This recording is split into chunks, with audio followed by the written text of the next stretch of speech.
Saudi আরবে প্রায় 20,000 অবৈধ প্রবাসী গ্রেপ্তার। বিস্তারিত জানতে ভিডিওটির শেষ পর্যন্ত দেখুন। সৌদি আরব আবারও অবৈধ প্রবাসীদের ধরতে অভিযান চালিয়েছে।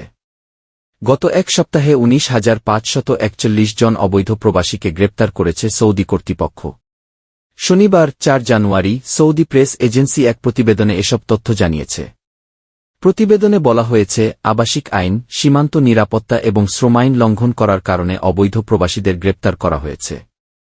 সরকারি একটি প্রতিবেদনে বলা হয়েছে, গ্রেপ্তার অবৈধ প্রবাসীদের মধ্যে 11,402 জনকে আবাসিক আইন লঙ্ঘনের জন্য, 4,775 জনকে অবৈধভাবে সীমান্ত পেরিয়ে যাওয়ার চেষ্টা করার জন্য এবং আরও 3,364 জনকে শ্রম আইন লঙ্ঘনের জন্য গ্রেপ্তার করা হয়েছে।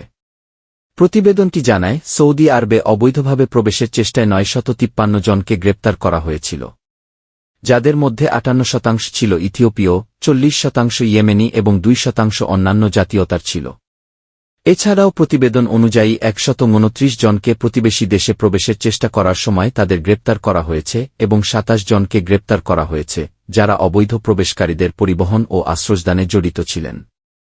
সৌদি আরবের স্বরাষ্ট্র মন্ত্রণালয় জানিয়েছে, যারা সৌদি আরবে অবৈধভাবে প্রবেশের সহায়তা করবে, যেমন পরিবহন এবং আশ্রয় প্রদান করবে, তাদের 15 বছর পর্যন্ত কারাদণ্ড অথবা 10 লাখ সৌদি রিয়াল পর্যন্ত জরিমানা করা হতে পারে।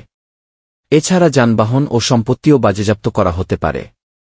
এদিকে মন্ত্রণালয় জানিয়েছে, আইন ভঙ্গকারীদের বিরুদ্ধে অভিযোগ জানাতে মক্কায় 911 নম্বরে এবং রিয়াদ অঞ্চলে এবং অন্যান্য অঞ্চলে 999 অথবা 996 নম্বরে ফোন করার জন্য অনুরোধ করা হয়েছে।